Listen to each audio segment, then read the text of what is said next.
Good afternoon, good evening, my ride and die supporters. How are you? I pray all is doing well on this blessed Monday of June 14th of 2021. I thank God for you and I thank God for this opportunity to come forward in this video on speaking on Kwame Brown versus Dr. Boyce Watkins. And we're going to get right into it. A lot of this is going to touch on some of the things also what's going on around what Robert Sylvester Kelly is dealing with in his legal issues. A lot of people have been talking about the fact about his attorneys and all the things that's taking place around that. Greenberg is being right now fired as a representative for Robert Sylvester Kelly in this battle of his life right now. I know a lot of you are really in high hopes and spirits for Nicole Blankard or Blanker, if that's her name,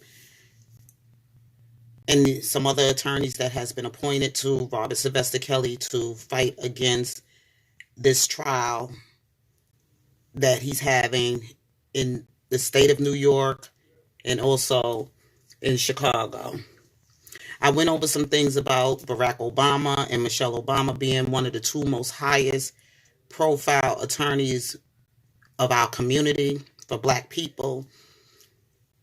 Besides their political status right now, where they're at, they're no longer the president. He's the former president of the United States, and she's the former first lady for the United States.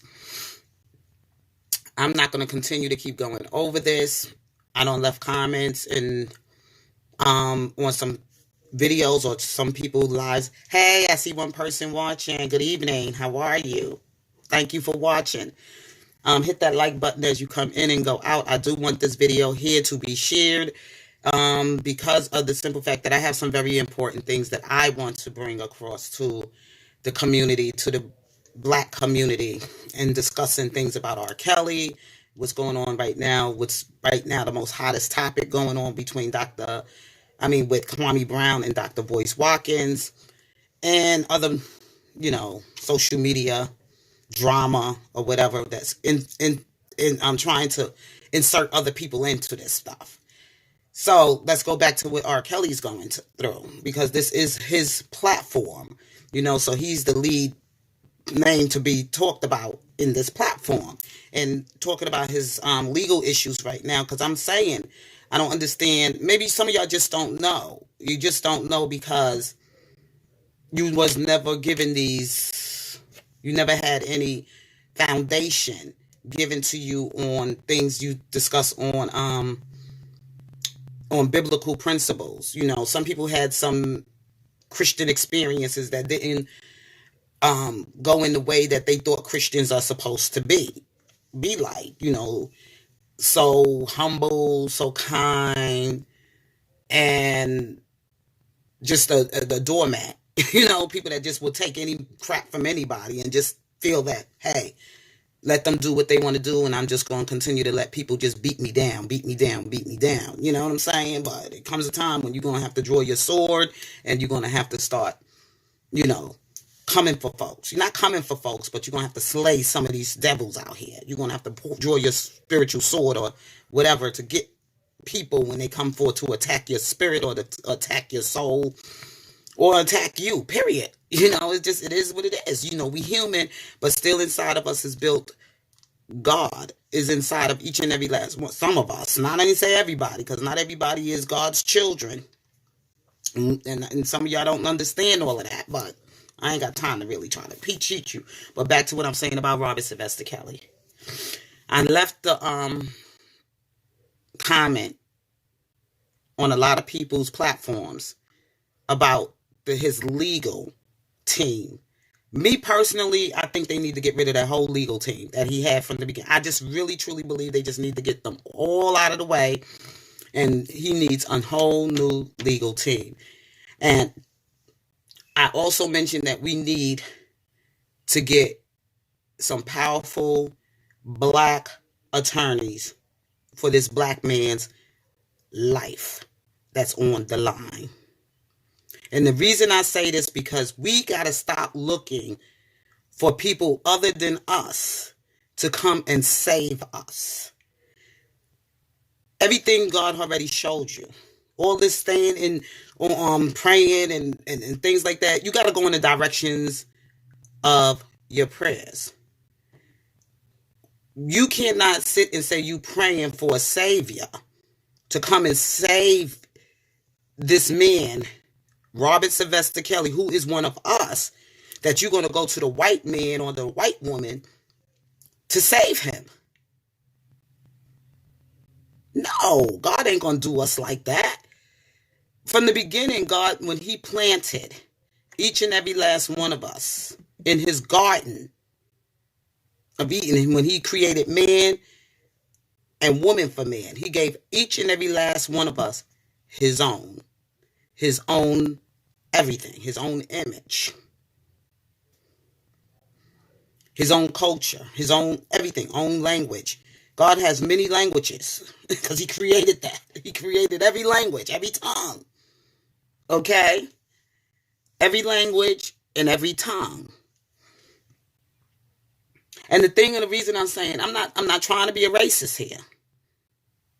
Steve Greenberg knows the truth. Nicole Blanchard knows the truth. So do all those others that he had as attorneys knows the truth. Here they are representing this black man's life, but still in awe. Where's his people? We're giving R. Kelly's life over to them. Where's his people?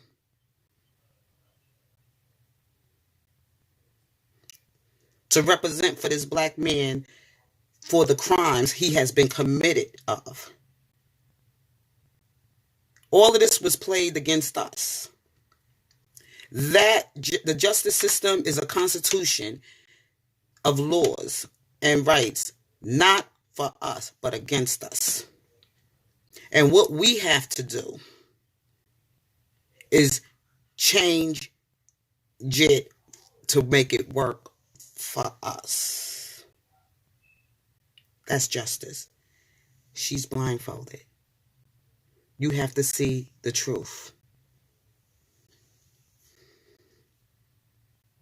Any woman that should be going for representing R. Kelly in that courtroom is a black woman. Because she's the one on trial too. Any man that should be representing R. Kelly in that courtroom should be a black man.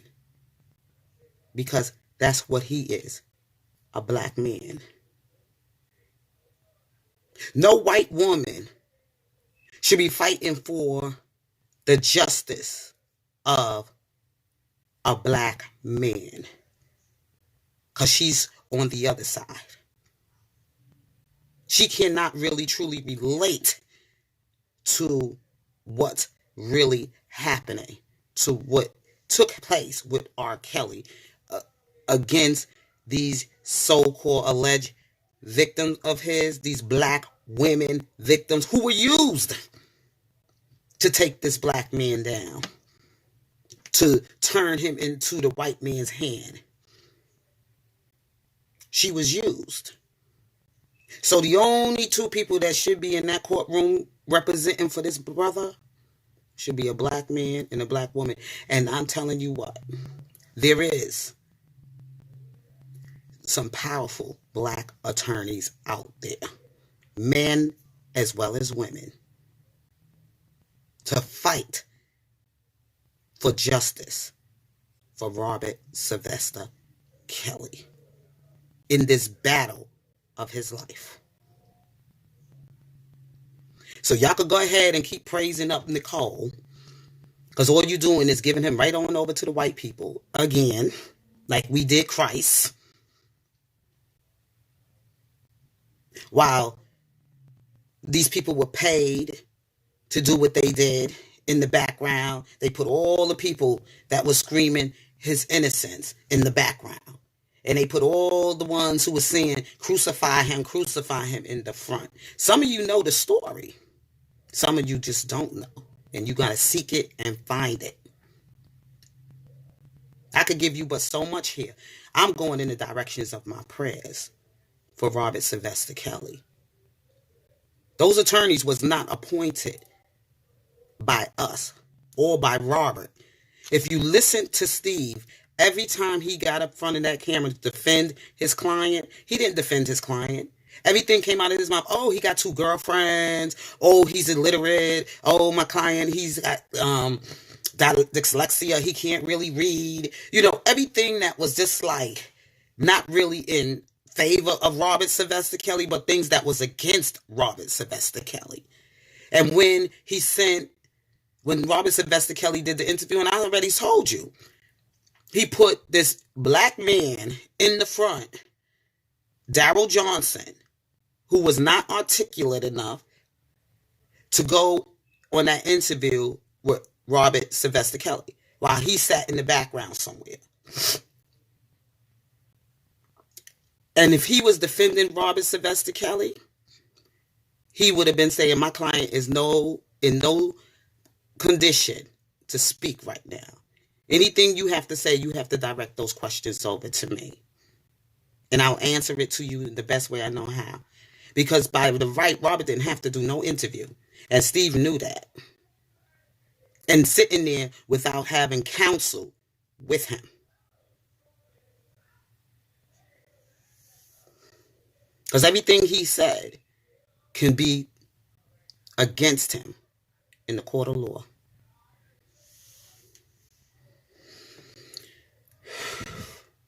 So I'm sending out my prayers that someone's going to come across this video that is an attorney, a black attorney, okay, and going to see what I am saying is the truth. So those of you who want to run with the side with Nicole Beckham, or those of you who are going to run with trying to seek and find the right black man and woman to fight for this man's life in that courthouse and to bring justice for us. Because it's not only just about him, it's about us too. Always looking for the white man to save us instead of us trying to save ourselves.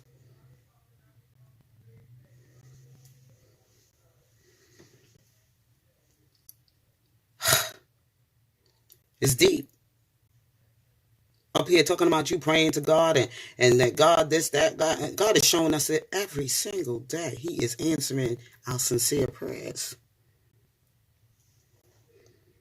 He's telling us, he's showing us every day. Every single day God is showing it to us.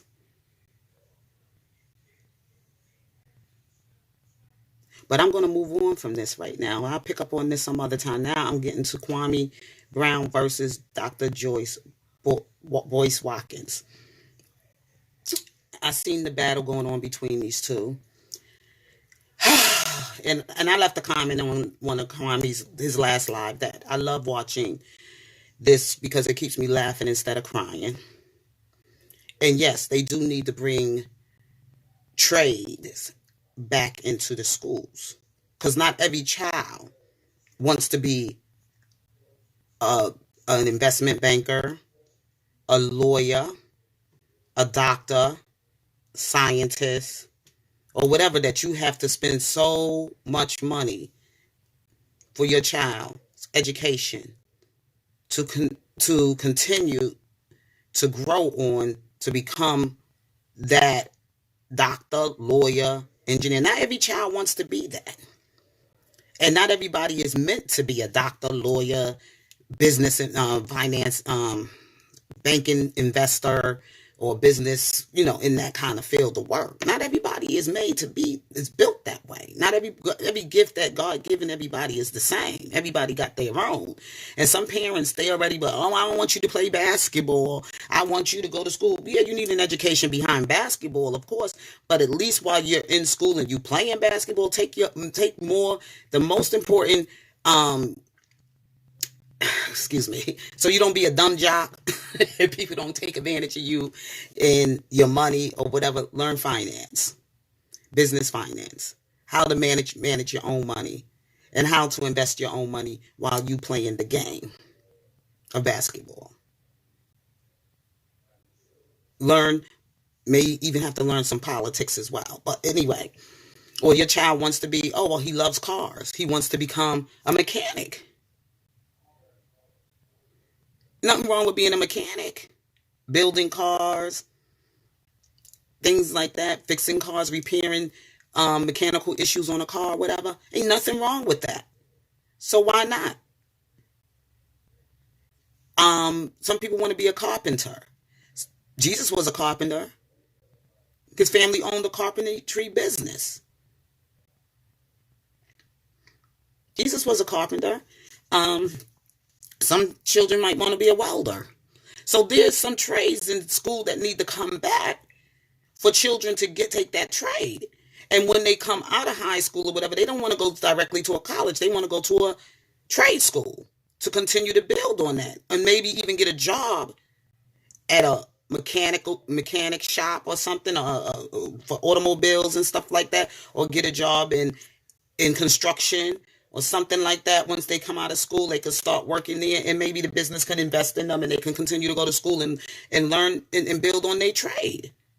They don't have to go to college, and you spending money to send them to college and taking out loans, and their children are not really getting the education that they really can't really catch up on. Some people coming out and they ain't even reading on a fourth grade school level, like Kwame was saying. This is what I'm coming in with Kwame. I know what Kwame is trying to say. He's not here to save you, but he's here to give you information that can save yourself. Okay? Because he knows about that, because he's been there. He's telling you about the life walk, his love walk, his life walk. Okay? And that being a bust stuff, that stuff is over for him for basketball. I mean, he still love his sports. I'm pretty sure he still, keep himself in training, and he learned a lot from that or whatever. But he's got other things he got going on for himself other than just basketball. And being some dumb jock and being controlled by somebody else telling him what he should need to do with his life. So he was bringing that to his audience. This is what he's bringing to the community. This is what he's talking about. And some people are taking it and twisting it and other things. What are your plans, Kwame? What is this, and that? What he want to give back to the youth in the community. Help with centers, build centers and stuff like that. Invest in things like that for the community, for the young people. And in some of these community centers, there could be some trade schools there. There could be some things that can help them. I remember going to this place called the Red Door. It was a center. It was like a resource center or something like that. It had people there to help you if you had some issues going on with classes that you were in, your writing, your reading, and your math. And they had people on site that was at the center, and they will train you. Oh, and they would tutor you. It was an outreach center. It was something like to help children, urban children, and low-income families and children and everything, after-school programs and stuff like that for young people, young people and stuff. And I used to go there because I had some things going on with my reading. And I had people that was on site that used to come and train me. Not train me, tutor me. And I even went to summer school sometimes just to, get my reading up to where it's supposed to be. Instead of your parents that don't have money and you growing up in you gotta, you growing up on the system, eating government cheese and living maybe in the housing projects or whatever like that. And you can't really afford the money and expenses and everything to pay for your child for this kind of, educational resource that they may need. You know what I'm saying? Some people don't have that kind of money, that kind of income. They struggling. So what Kwame talking about is make that investment back into the community. Bring that in, open up these things, these programs and stuff like that for the community. And how they can be able to get there. What they can do. That's what Kwame is talking about. Dr. Boyce is talking on a whole totally different thing. He's like, invest money, and invest in China. Okay? Because he got uncovered of where his income is and the people that are making the investment at in China. Who's his boss? Some Charles Wu guy. He ain't coming to tell you really how to make your investment, where your money is really going. And he's saying he's teaching you black economics and how we should be making black investments in the community and everything. See, I couldn't relate to nothing that man was saying.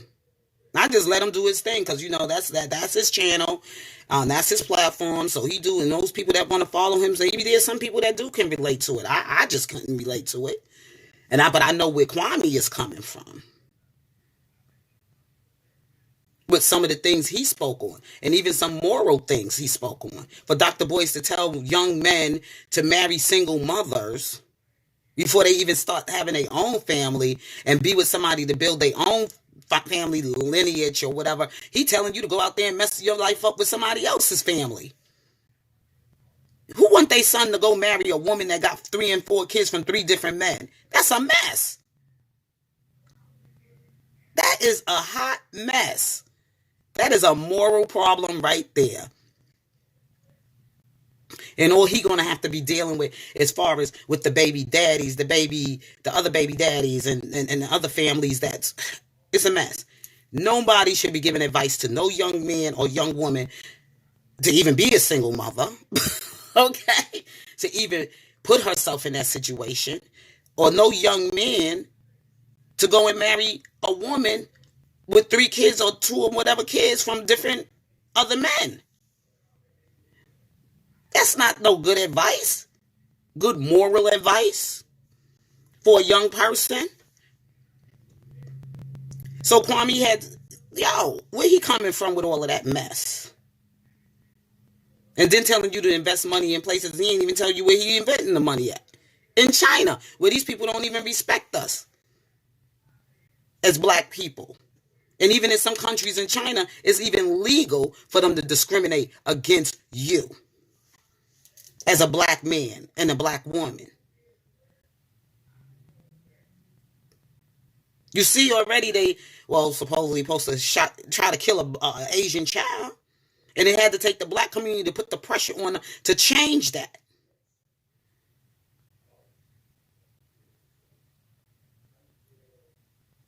So that is what I'm coming at as far as for the Kwame Brown versus the Dr. Boyce.